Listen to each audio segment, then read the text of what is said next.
Assalamualaikum warahmatullahi wabarakatuh. Berjumpa lagi dengan saya Laras Wadawarama, mahasiswa dari Pendidikan Biologi Universitas Maritim Raja Ali Haji. Pada video kali ini saya akan membahas tentang materi struktur dan fungsi dari sitoskeleton. Adapun yang menjadi topik bahasan pada materi kali ini yaitu yang pertama adalah definisi sitoskeleton, peranan sitoskeleton, dan yang ketiga adalah komponen dari sitoskeleton. Yang pertama yaitu definisi sitoskeleton. Sitoskeleton dapat kita asumsikan sebagai struktur dasar dari bangunan rumah. Jadi, sitoskeleton adalah jejaring serat yang mengorganisasi struktur dan aktivitas dalam sel. Nah, pada bahasan yang kedua kita akan membahas peranan sitoskeleton. Sitoskeleton memiliki 3 peran, yaitu sebagai penyokong, sebagai motalitas, dan regulasi aktivitas biokimiawi sel. Sitoskeleton sebagai penyokong, dia akan memberikan sokongan mekanis kepada sel dan mempertahankan bentuk sel. Cara memberikan sokongan dari sitoskeleton dapat diuraikan dengan cepat di salah satu bagian selnya dan kemudian akan dirakit kembali di lokasi yang baru sehingga bentuk sel berubah. Fungsi yang kedua yaitu sebagai motalitas atau perubahan lokasi sel maupun berbagai pergerakan yang lebih terbatas oleh bagian-bagian sel. Contoh dari pergerakan-pergerakan sel adalah pergerakan sel yang memiliki silia dan flagella, kemudian kontraksi pada sel otot, vesikel yang mengandung molekul neurotransmitter bermigrasi ke ujung akson. Peran yang ketiga yaitu regulasi aktivitas biokimiawi sel. Gaya yang dikeluarkan oleh molekul ekstraseluler melalui protein permukaan sel tampaknya diteruskan ke dalam sel oleh unsur-unsur sitoskeleton, dan gaya tersebut bahkan mungkin mencapai nukleus. Bahasan yang ketiga yaitu komponen dari sitoskeleton.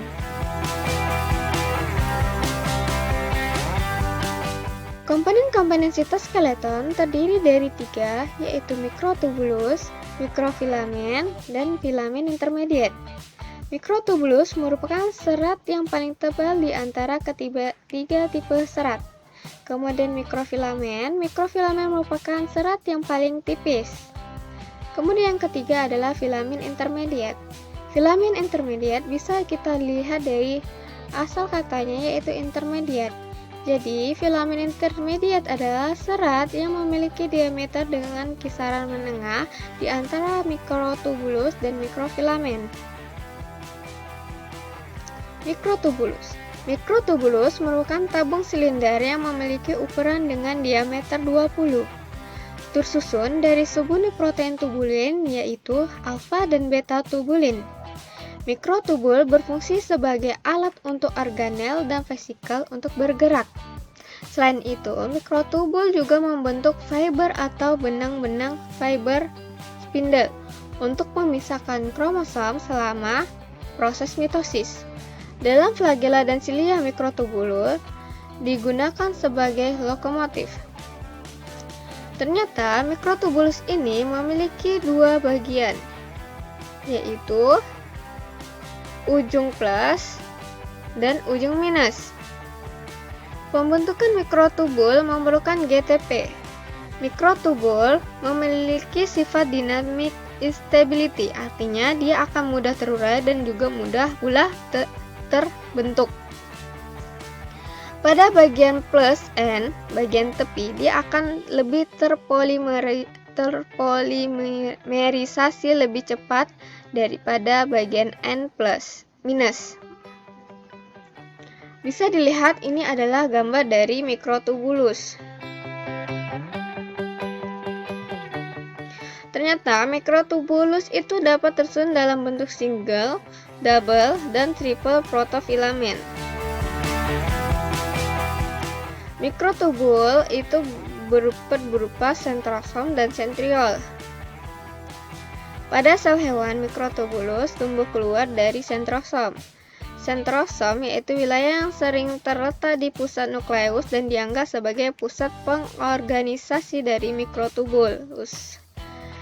Mikrotubulus dan sentrosom dan sentriol ini dia berfungsi sebagai penahan kompresi pada sitoskeleton. Dalam sentrosom terdiri dari sepasang sentriol yang saling tegak lurus, masing-masing terdiri dari 9 set triple mikrotubulus yang tersusun membentuk cincin. Nah, ini bisa dilihat gambar dari sentrosom dan sentriol. Kemudian ada silia dan flagella. Pada eukariot, adanya flagella tunggal dan silia tunggal atau cilium disebabkan oleh susunan mikrotubulus yang terspesialisasi.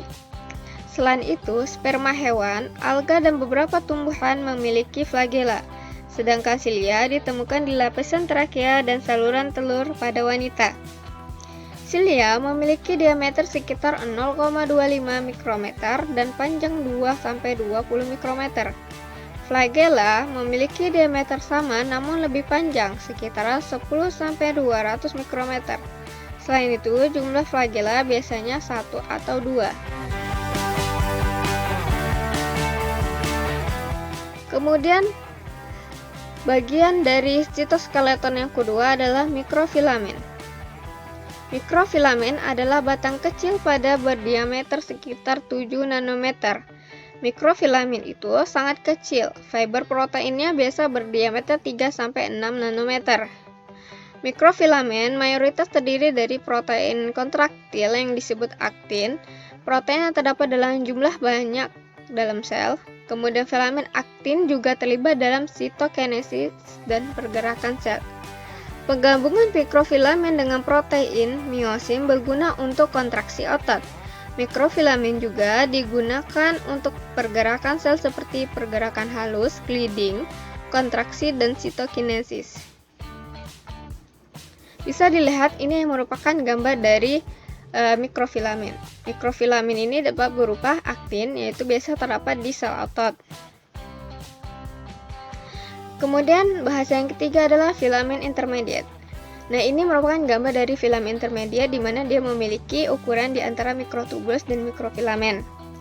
Filamen intermediate dinamakan demikian karena diameternya itu sekitar 8-12 nanometer, lebih besar daripada mikrofilamen dan lebih kecil daripada mikrotubulus.